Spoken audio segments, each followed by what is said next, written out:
It's Gin Kid!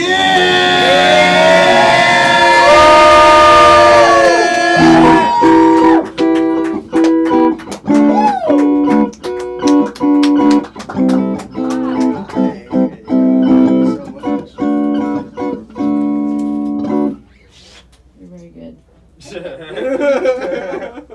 Do you play Adele?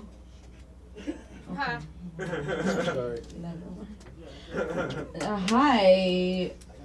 I have to say, all the guys back there are like, ugh! No cuddle!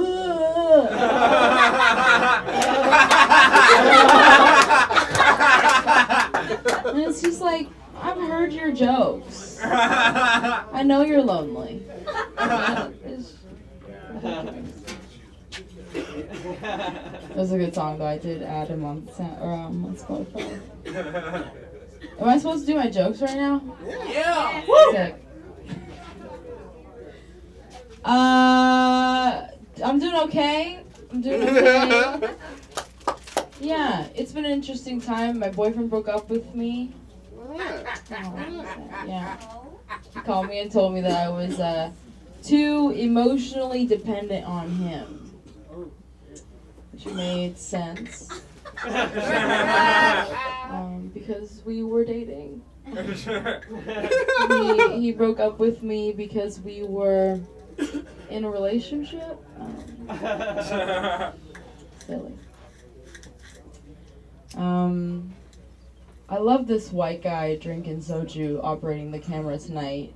Hey, I love you too. What's the mentality behind the soju? It's just a flavor I enjoy, you know. I live in Koreatown, it's readily available. You're an It's Asian not like a fetish. demo.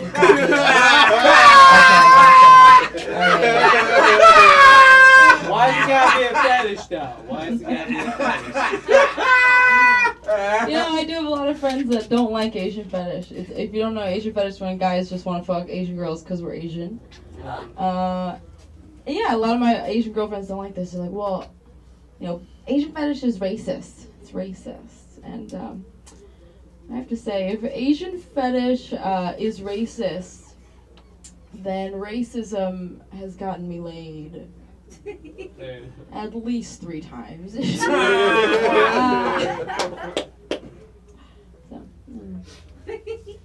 I will say I'm done going to Korean barbecue with non-Korean people. I'm gonna send this clip to all my white friends. I'm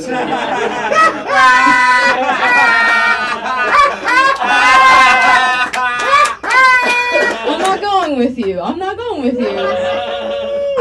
don't want to be anyone's personal cultural educator for 2 hours of my video. I did it one time. I got to the restaurant, and the hostess, she came straight for me.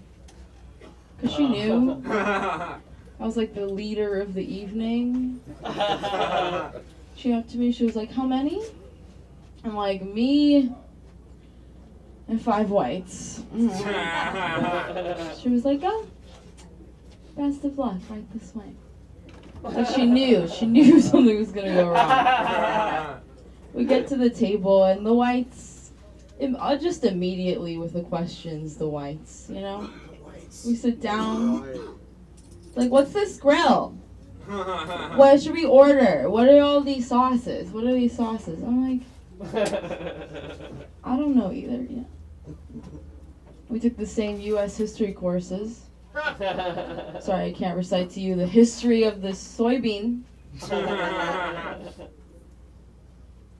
I love staring at the camera really dramatically like that.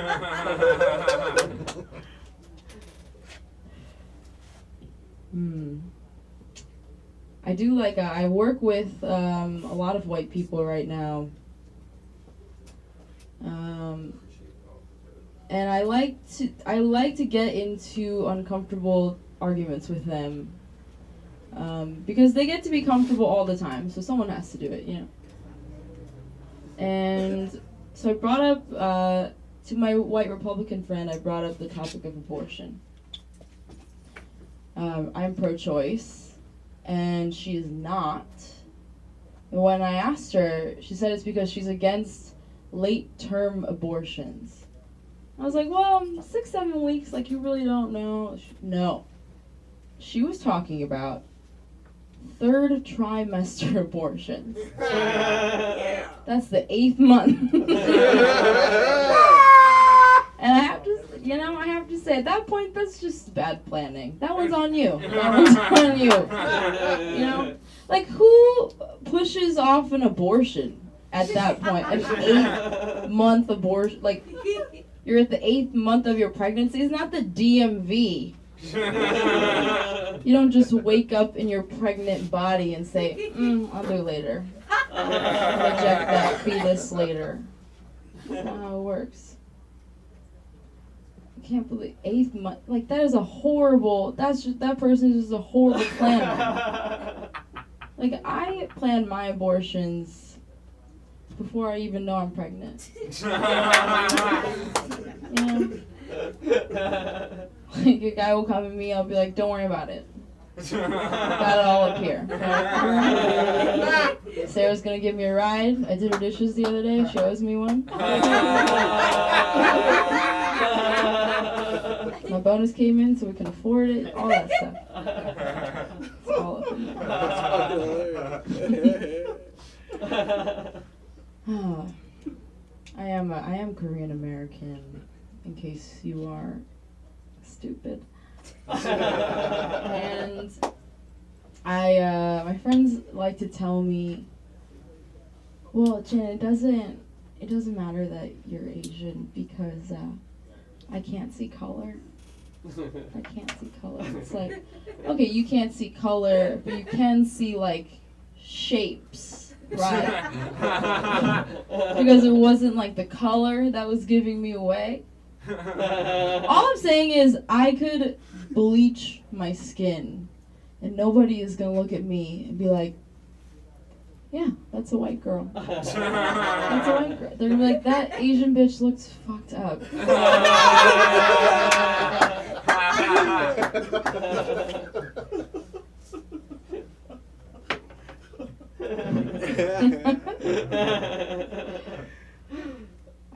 I live with an unemployed white woman right now, which is to say I live in a constant state of rage.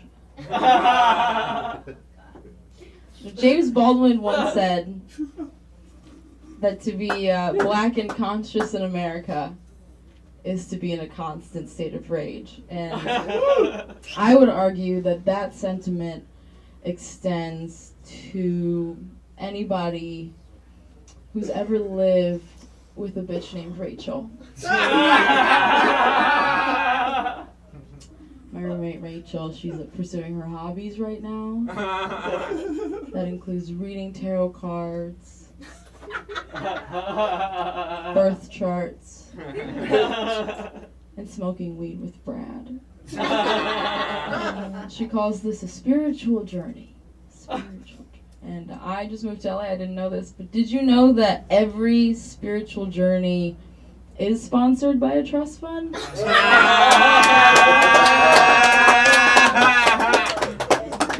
Eat, Pray, Love has a prequel. It's called My Parents Are Rich.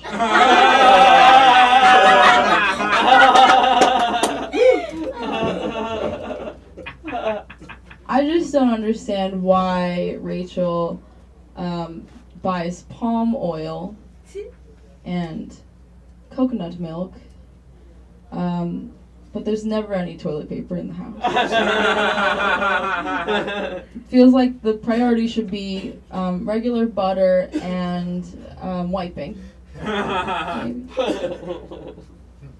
I don't understand why Rachel never takes out the trash, yet every day I come home to another bad painting. She doesn't even paint, she just buys horrible paintings. I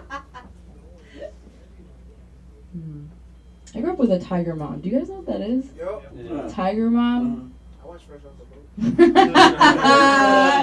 that Niles? I just said I watched Fresh Off the Boat. That's funny. But for real, that's like pretty much how my mom was. No joke. Like what I used to do competitive piano.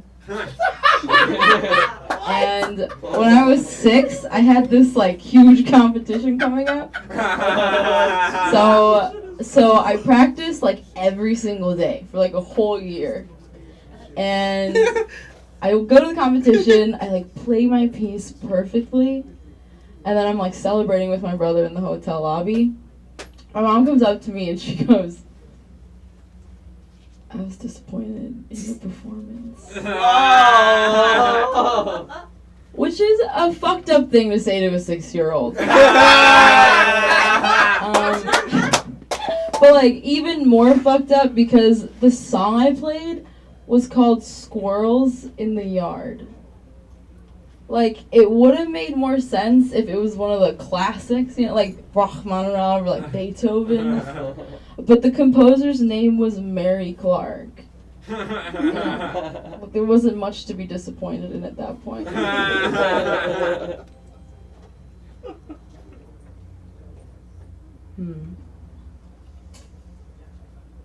What minute are we at? I'm high, so it feels like I've been up here for 36 minutes.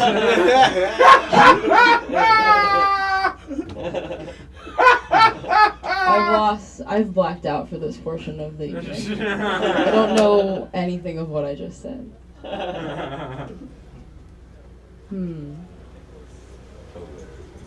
My coworkers know I do stand-up, and they're always asking me, like, do you have any jokes about us? Do you have any jokes about us? I'm like, I think you're overestimating the importance you play in my life.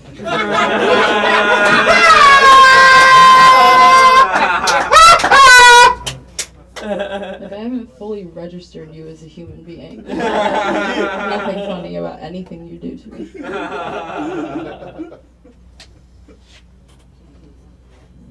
No, but for real, how much longer am I going? Oh, you can Dope. We're almost there. I'm trying to get back into, I'm trying to fall in love again. I'm ready to ruin my life. Sure, let's do it. Let's tumble into it, you know? I did go on a date. Not good date. He took me to a speakeasy. Do you know what that is? Yeah. It's like a bar that's like behind another business. It's like a bar pretending to be something. It's like a bar with low self-esteem.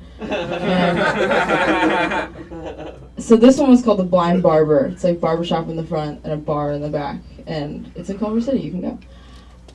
It wasn't so much that he took me to a speakeasy that bothered me.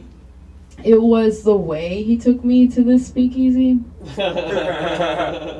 Like, he took me to this speakeasy as if I didn't know what was going to happen. We go through the barber shop to the door of the bar. The bouncer is standing there, and he looks at me and goes, "What do you think's about to happen right now?" Like, what do you think's about to happen? I'm like, seriously, dude? No, like, what? What do you think's gonna happen? What? I'm like, I think I'm ghosting you tomorrow.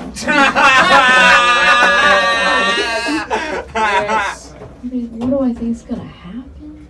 Serious?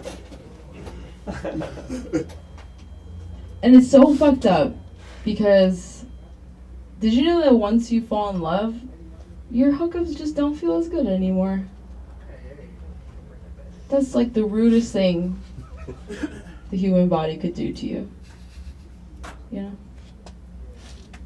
I just can't do casual sex anymore. It's messed up. Although last time wasn't that good, I guess. Like, okay, last time I hooked up with a guy, he just mid-penetration looked at me and was like, he made a car roar sound.